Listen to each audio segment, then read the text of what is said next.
The United Auto Workers strike now in its fourth week. Detroit's Big Three, they've begun to put factories on pause and lay off employees. Yeah, I got to continue to talk about this. Our Emily Finn joins us now in studio with more on these latest layoffs. Emily? Markie, good morning. Ford, GM, and Stellantis have all laid off even more factory workers this week due to the ongoing UAW strike as the work stoppage nears the 1-month mark.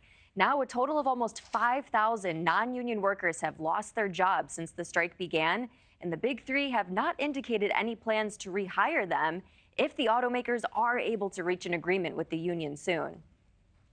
They've also laid off an additional 800 workers because those are plants that would be supplying engines and transmissions to the plants that are currently shut down. So we have a lot of cost to manufacturers. Automotive analyst Lauren Fix says manufacturers and suppliers are bearing the brunt of the ripple effects of the UAW strike as the union continues weeks-long negotiations for better benefits and better pay. Detroit-based supplier Sodexo Automotive laid off 62% of its workforce on Monday due to the work stoppage, while there were thousands of non-union layoffs at Ford, GM, and Stellantis factories as well. It's going to cause the cost of vehicle to go up.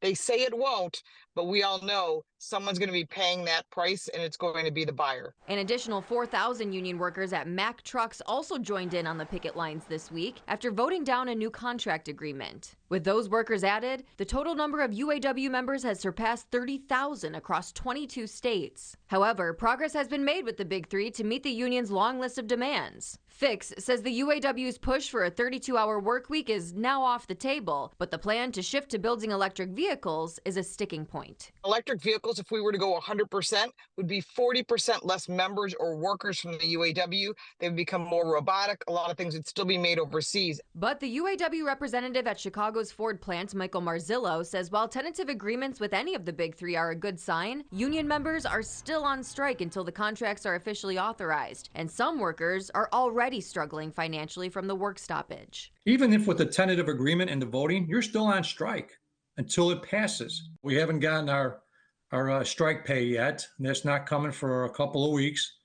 And, there are a lot of people that live paycheck to paycheck. Now, there have been some positive developments in contract negotiations between General Motors and auto workers in Canada. GM reached an agreement with Unifor, which is the Canadian counterpart to the UAW, and that happened on Tuesday. They secured pay raises and better benefits for workers. We will be keeping a close eye on the negotiations here in the U.S., hopefully taking a play out of our northern neighbors' playbook and ending the strike soon. Adrienne and Markie. Thank you for watching. Go to newsnationnow.com to find NewsNation on your television provider. And don't forget to click the red subscribe button below to get more of NewsNation's fact-driven, unbiased coverage.